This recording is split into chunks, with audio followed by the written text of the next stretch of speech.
400 years. That's longer than our nation hasn't even been a nation in the United States. They were slaves in Egypt longer than the United States has been in existence. So I think it's important for us to ask, why did Israel, on top of the Ten Commandments, and a lot of the extra laws of the 600 were decreed by God, but then on top of that you have the oral laws that aren't even mentioned in the Bible. And that particular aspect in Israel is referenced when God heals the man at the pool of Bethesda, where the Pharisees were like, what the heck are you doing picking up your mat? The Bible doesn't ever say you can't pick up a mat on Sabbath. But there was an oral law that you couldn't, do certain aspects on Sabbath. And I think it's important for us to ask, why did Israel get so fixated on these laws? For what purpose? Because they did that out of a motivation. Is it because they thought that the law itself could save them or put them at a different level? I think the why there is something that not a lot of people spend enough time trying to kind of decipher, because sometimes it's not necessarily what we do, but why we do it that matters. Right? Right. Does that make sense? Yeah. I mean, there's a lot of things that we do that's tradition, that's just kind of been passed down, that we just kind of accept as truth. And it's just like, this is how it's always been done. Well, does that mean it's how it should be done? And it's when you have those generations that come through and they start questioning and start shaking that status quo of like, well, just because it's been done this way doesn't mean it's right. You're missing a point. And that was, Jesus came and like, yeah, he was 12 years old teaching the religious leaders about their own laws. Like, how old's Isaac now? He'll be 12 next month. Okay, can you imagine Isaac going to the conference, president, and just having a sit-down discussion with him and pointing out all the things that they're supposedly supposed to know? Yeah, I actually can. I really can. That's why I picked on Isaac, because I really can see Isaac doing that. Having the conversation. But that's kind of where Jesus was. And we look at our children like they're children, right? But they have such a vast understanding. They get stuff. They just get profound things that I think as we get older, we forget those simple things. And we try to make life so difficult. But there's things that small children say that I am just like, okay, you get it. Like when I would teach guidance lessons on a particular topic, and I'm like, how am I going to structure this for this kindergarten class? And they got it in 5 minutes. And I'm like, I could spend an entire 6-week-long seminar on this topic for adults, and some of them would walk out and still not get it. But 5 minutes in, kindergarten's like, I got it. This is what you want us to do. And I'm like, yes, please don't lose this. Don't turn into me. Like kind of situation. And this is what's happened to Israel over time. They've lost their childhood. They've lost that love. They've lost this sense of like looking at God and saying, okay, you've got it all. It became this situation of trying to control every little aspect of everything to make him happy, and they lost that entire relationship with him. Okay, you've got it all. It became this situation of trying to Hi, good morning, Facebook. Hello, still morning on the East Coast, which means it's morning everywhere else. If you are watching from Facebook, please comment on our video if you have questions. Also, I will happily get with you guys afterwards, even if you're catching replay, totally fine. Sorry, y'all, to the live audience, pausing real quick. If you have questions or comments about our video, or you would like to rewatch our discussion, please feel free to comment below. We do have someone monitoring comments, and we will get with you guys. Thanks for being here. So, going back to this new covenant that Christ brought in, was it a necessary covenant? Going back to this, and why? Why not? That Christ brought in. Was it? It was, okay. It wasn't a necessary, so a new covenant wasn't necessary? And why? Okay, no, you're good. I just want to make sure, I'm not questioning you. It's not a challenge. I just want to know, like, sorry.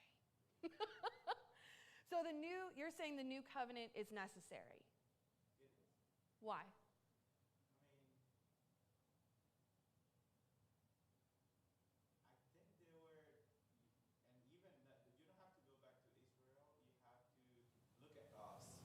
A lot of SDA started talking 100 years ago, it was, Mm-hmm. And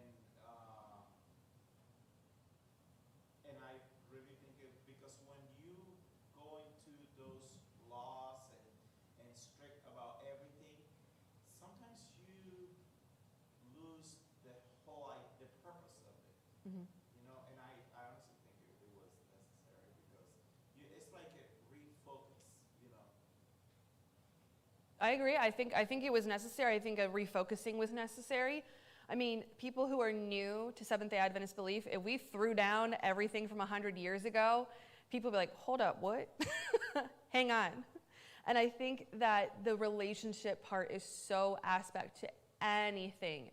Anyone I don't have a relationship who tries to tell me what to do and what not to do, not going to go too well with me. It just doesn't. That's just my personality in general.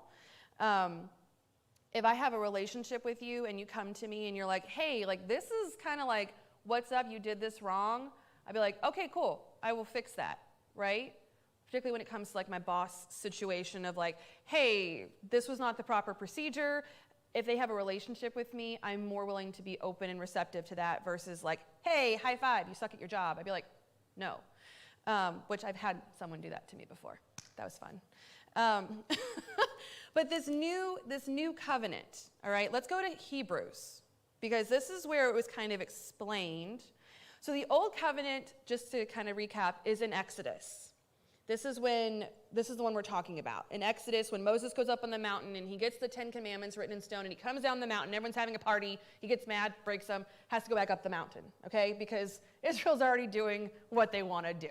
They're like, you took too long, we had a party, right? So he goes back up, he comes back down, and he gets this covenant. And basically it's this covenant of saying, God is here, he is merciful, he loves you, he's going to provide you, this guideline so that you can have a relationship with him. Because Israel was asking for it. Like, what do you want from us? Give us a list of things, right? How many of you guys ask for a list of things with somebody? You ask for a list of things? What do you want? Yes or no? I mean, I write lists for things because then I will forget. Okay. So in a relationship with somebody, do you make a list of things? Okay. So, I think that we sometimes misinterpret what this new covenant is truly all about. Because I don't think, based on what Hebrews describes, that the covenant that was broken was God's law in terms of the commandments. Because what's being referenced in Hebrews, if you go, you even start in chapter 6, it's not following the law, but the priest and how the priesthood in Israel could not suffice in atoning for the sins of Israel. Gotta get there. Because I caught on to that real quick, because it's not a replacement of the law itself. It is a replacement of the fulfillment of the law, is what this new covenant is. Because in the Old Testament, God created this covenant, but it required a blood sacrifice, right? So there was a whole ritual that was laid out for Israel in the Old Testament of how they were supposed to do stuff. They were supposed to bring the best of the best, right? Okay, blood sacrifice has existed before Israel. It existed with Cain and Abel. That's where it started. It's existed since sin existed, because the wages of sin is what? Okay, I was like, please tell me y'all know this. Because we have to have a whole other discussion. So the wages of sin is death, right? Something has to pay that price. So with Cain and Abel, the Lord said, bring me a sacrifice. I want a lamb. Cain didn't listen. He brought him mangoes. Lord didn't want mangoes. He wanted a lamb. That was a problem, because you didn't do as I asked you to. It wasn't so much of the blood sacrifice. It was because you didn't listen to me. You didn't give me what I asked for, right? I would even say it's an attempt, and it goes back to the tree. It's an attempt of humanity defining what is good and what is bad. Because Cain was basically saying, hey, why is my sacrifice not sufficient? Right. I deem it sufficient, so you God should deem it sufficient. Right? So Cain was not necessarily I think what Cain was trying to do, and we do that still to this day, is he was trying to define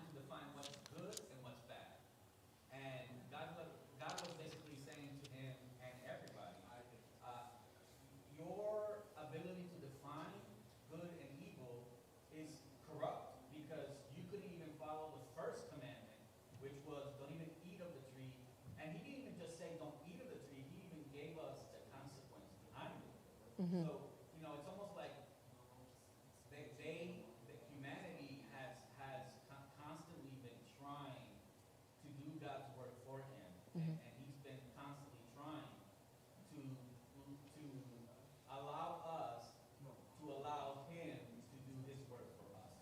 Right. It's a constant battle of I know better. That's kind of what like Israel is saying. It's like, I know better than God. Cain was saying, I know better. How many times in our life do we like, I know better? Like, God, I'm asking for this, but I know what I really want, and I know better. So when he gives us an answer, we're like, I don't like that answer. Yeah. It's like a teenager's attitude, like, why not? Right. Teenagers think they're invincible. We've all been teenagers. We've all been teenagers. Okay? Some of us may still mentally be there. But the thing about teenagers is they think they're invincible. They think that they are the only actor on the stage of the world. Everything is on them at all points in time. So I like that comparison of Israel's just one gigantic teenager because they think everything's about them. And it's, I know better.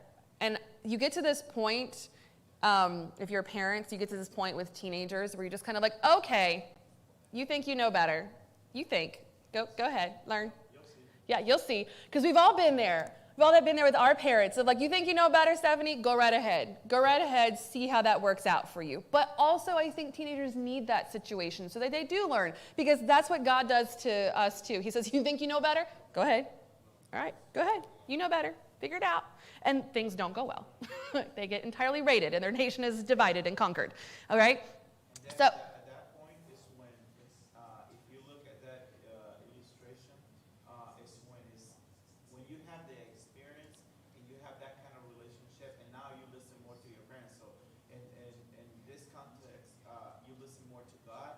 That's when I think you realize, and you have that type of relationship. That's when it's written in your heart. You don't need your parents to be watching you to do things right. You don't need someone to be telling you how to live your Christian life because it's in your heart. You have a relationship with the Master, and you know what the expectations are because you know, will he be pleased if I behave this way? And you go like, you really don't need someone drilling you all the time what you have to do and how to live your life. Right. Okay. And that's such great context for all relationships because like I'm a super duper duper fiercely independent person. Like my husband knows.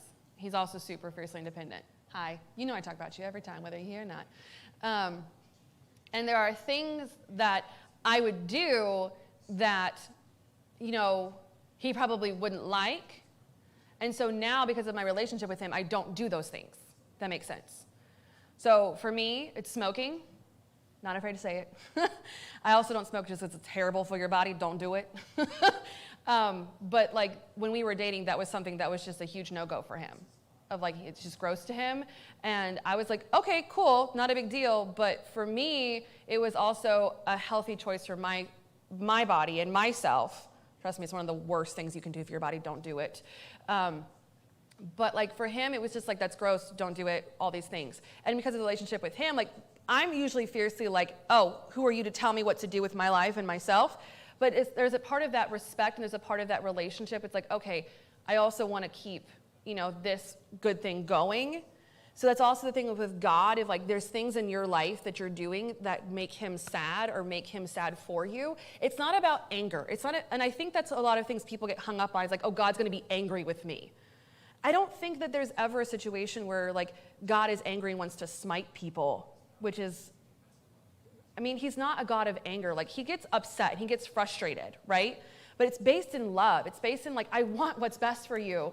And like when you have friends who are continuously making poor decisions and like you get so fed up with them, it's like, can you just not do this to yourself for once? I love you and I don't want you to hurt and I don't want you to go through this. So that's where he gets frustrated with us. But this new covenant, because Ruben gave me a time heads up, go to Hebrews chapter 8. And I was reading through chapters 8, 9, and 10. We don't have time for all of them. But This is where he's talking about and expounding upon this new covenant and how Christ is the high priest. So with the old covenant, you had priests that you had to go and do your sacrifice to, right? The priests beforehand had to do their own cleansing. What happened to the priests if the priests did not cleanse themselves? They died, right? They would enter the most holy place and it was instantaneous, they dropped down. Why was it important for the priests to cleanse themselves? Because the whole purpose was to atone for sin. Mm-hmm. And you can't atone for sin if you are engrossed in sin. So so God wanted them to realize that in order for an atonement to happen, the person interceding for the sinner had to be without sin. Otherwise, what are we interceding for? Or what role does it have there? The one interceding is flawed, so that means the whole system is flawed. Repeat that. So if the person interceding is flawed, then the system itself is flawed. So old system is people, right, having to atone for their sins, meaning they had committed sin, which means then they had to continuously keep atoning for their sin. And so this is where the Lord is saying this covenant was broken not because of God, but because people continuously break it, right? They had to continuously keep sacrificing. They had to continuously keep atoning because at the end of the day, we're flawed, right? So, yes, Ruben. I think it's also important for us to realize that in the time that Jeremiah received the prophecy from God about the new covenant, the priesthood and even the kings were extremely corrupt. Like they would take Really? money. It's not like when Aaron and the Levites were called to be priests.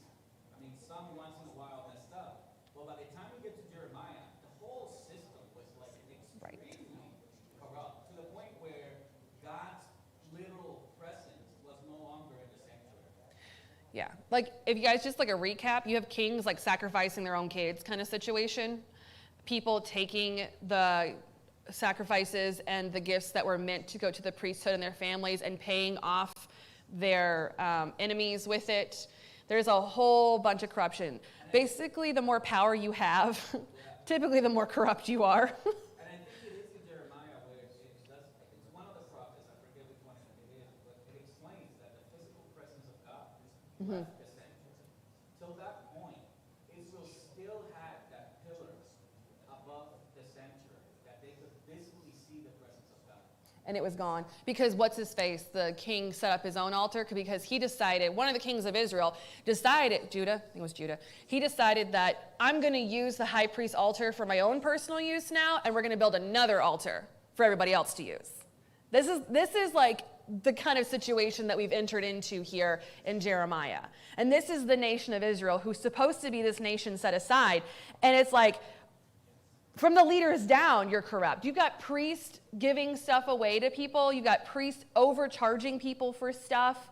Like, it is this entire system of corruption, not unlike today. We all know how money makes the world go round. It does. So here's where this new covenant is into place. God has realized that the old covenant is broken. It's broken because people are so fixated on the legalistic aspect, they've completely lost the relationship of it, all right? And then when they are doing as asked to for atone, they're not doing it with the heart in mind. They're doing it because, oh, I got to do this so that I can be saved kind of situation. It's become this works aspect, right? Like, it became ritualistic and no basis to it. So in chapter... we don't have time to read the whole thing, but this week, read Hebrews 8, 9, and 10, because it'll lead into next week. The main point, okay, this is actually what starts off in Hebrews chapter 8. Here is the main point. Our high priest sat down in the place of highest honor in heaven at God's right hand. There he ministers in sacred tent in the true place of worship that was built by the Lord and not by human hands. Okay? So the tabernacle that Moses built was given very specifically by God to be a replication of the one that's in heaven. All right? Jesus is already here. The high priest is here. All right? He's already doing all of this before he's even come down. He's already been up here in this tabernacle. So then he comes, and Jesus lives this life of perfection. He's completely sinless, right? And he becomes the ultimate sacrifice. Because if you read in this book of Hebrews, the priest had this kind of repetition of, okay, today we're going to sacrifice this, we're going to sacrifice this, we're going to sacrifice this. They had become complacent in that it doesn't matter if I keep the law or not, I can just sacrifice something later on. And that's where the entire heart of this new covenant comes into place. And that's why Jesus had to create a new covenant with us, because the old covenant was broken. Because here's the thing, like I made point about speed limits, right? I have a lot of speeding tickets, guys. You do. Okay? I still speed because I know I can just pay my fine, or I know I can just go to community service and be done with it. I'm not saying like do as I do as I say. But I'm saying like this. I've talked about many things on Facebook that I'm pretty certain that everyone watching is now accessory. I have had many conversations involving like investigative discovery and like how to get away with murder and all that stuff. So trust me, believe this is like the minor thing, Ruben.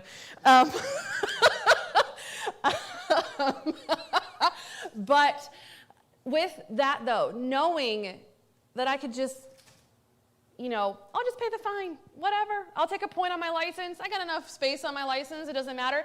That's the mentality, though, that the priests had when it came to having a relationship with Christ. Y'all are laughing about it, but on the bigger scale picture, that's what's happened. And that's what happens when people think of once saved, always saved. This is what happens, honestly, when people go to confession as well. My grandparents on my father's side were Catholic. And so my grandmother took me to confession.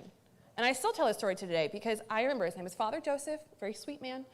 I went to confession, and I don't even remember. I was like, maybe I lied this week or something. And I remember telling him, I said, why do I have to do this even though you know I'm going to be here next week? And the priest told me, he's like, because you keep me in a job.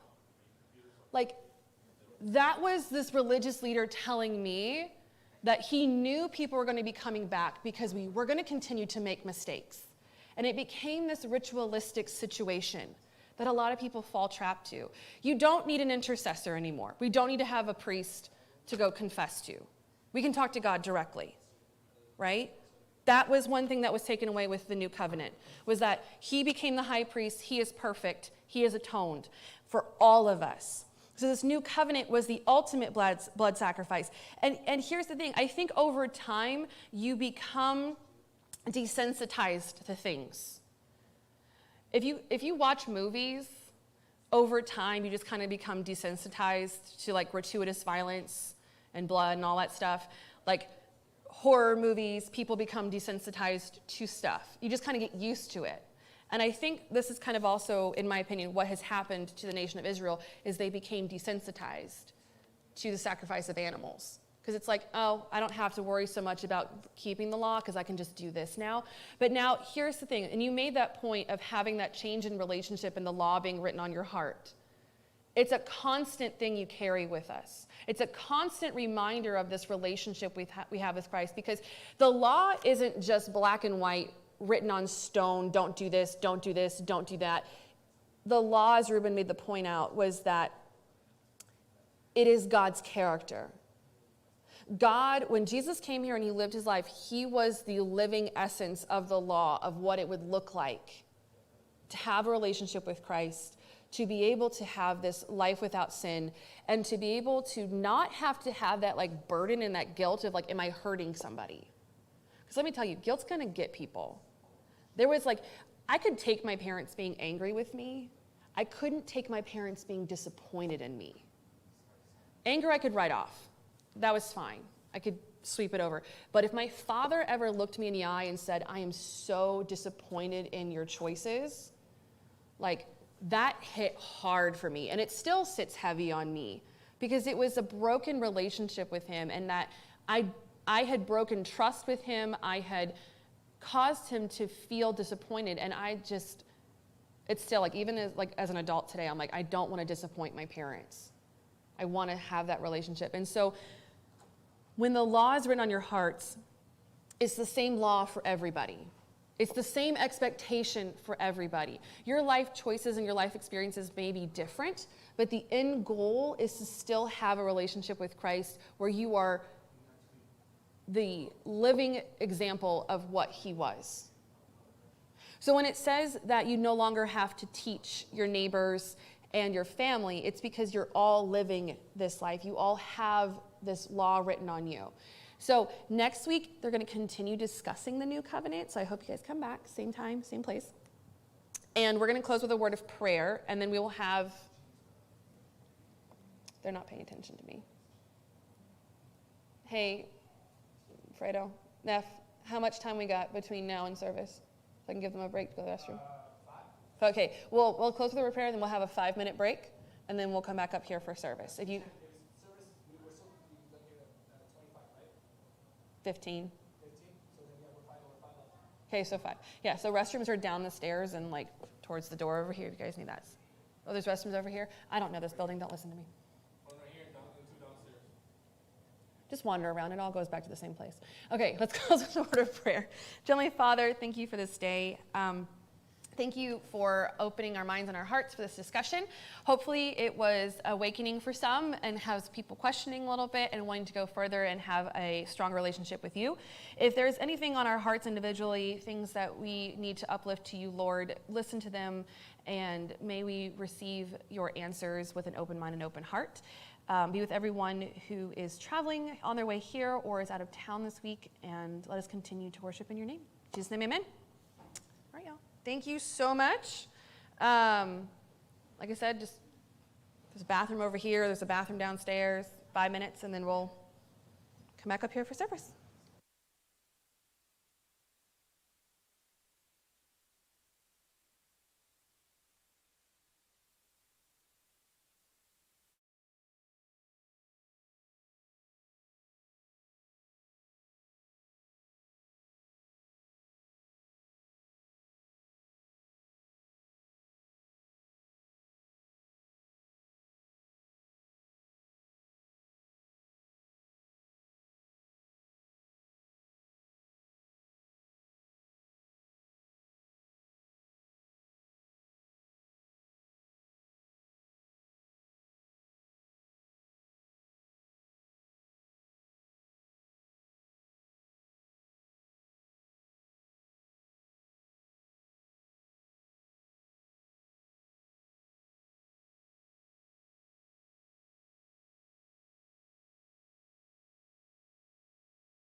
Well, there we go. Oh, I don't need this. Don't.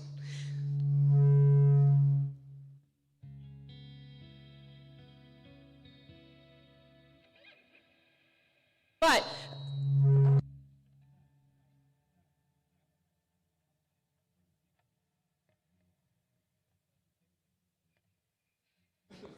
ew. Oh, there's so many lights, guys. All right, so good morning, everybody. It's still humming, even though I'm up here. And I'm behind the speakers now. You know what? I don't care. I don't need a microphone. I'm loud enough anyways. We're good. I have 2 announcements, just so you guys know. If you have questions about them, I don't know why you weren't paying attention, but that's okay. You can still come ask me afterwards. First things first, next week is home church, all right?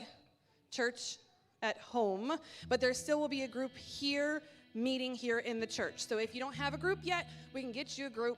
If you come to church next week and you didn't see this announcement, there'll still be a group here for you, okay? Other announcement is breakfast. Who likes breakfast? I like breakfast. I don't like breakfast at breakfast time. It's too early in the morning, but I do like breakfast food. Every Saturday, we will have breakfast here from 9:30 until 10, all right? So we can get up here for Sabbath school. It's just kind of like grab and go kind of stuff, so you guys don't have to worry so much about like eating a full meal and then come to church. Just come, fellowship, have fun. And I was asked to point out that that is not bacon, that is a Morningstar stripple on that plate, okay? So do not expect bacon.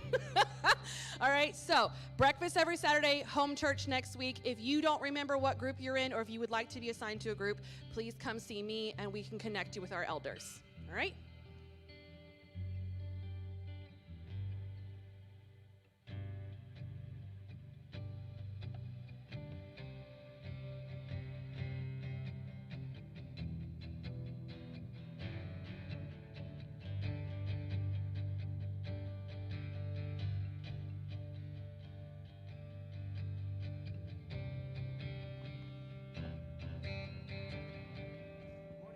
Good morning. Welcome to Impact. You guys are so far away. Why are you so far away? Like, there's like all this empty chairs, and it's like I need to move up over there. Like, one of these Sabbaths, I'm gonna do it. I'm just gonna like move up, and I'm gonna put myself like right there, and then you can't move. Okay, because you guys already sat down. I know you're too lazy to move. Okay, so I'll just like move like right there, and I've done it before. Ask Brittany. Ask Brittany. It has True. happened. It has happened. The last makeover I was at, everybody sat in the back. I got off the stage, went all the way to them, and we sang over there. And I just made it. I'll turn off the good call. All right, we're working out the kinks in the sound system. It'll work. All right.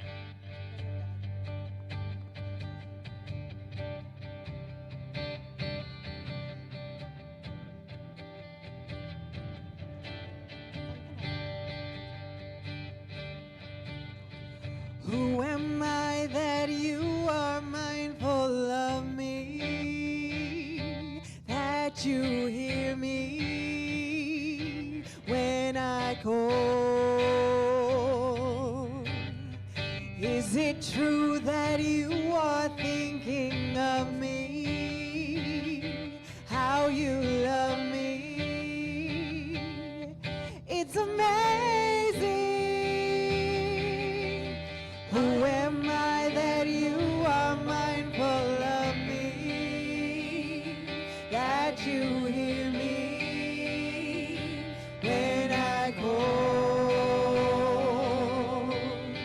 Is it true that you are thinking of me? How you love me? It's amazing.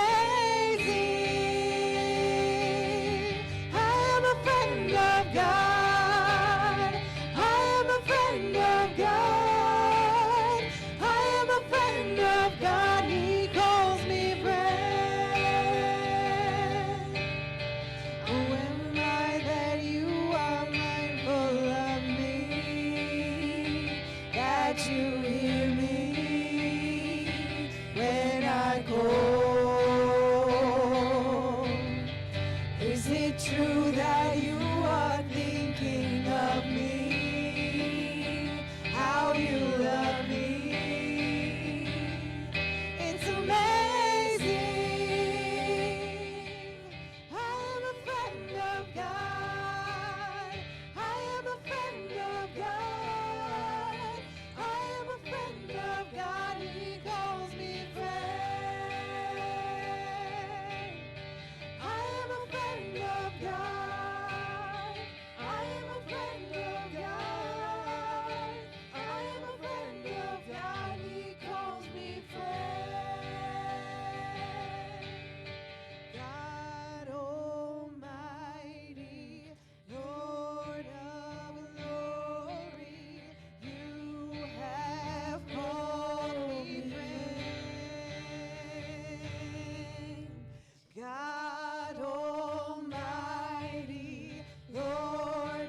friend of God.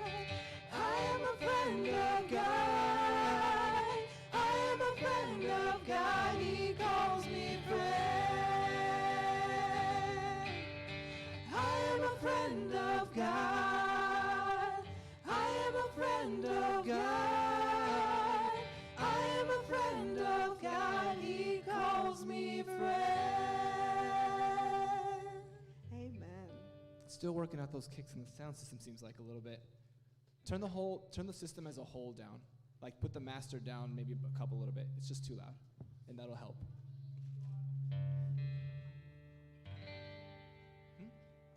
All right, there we go. That helped a little bit. Hector, one more thing that I think will help, just because I know we're having trouble here. Turn the subwoofers on all the microphones down, and that'll do it. He knows my name. He knows my name.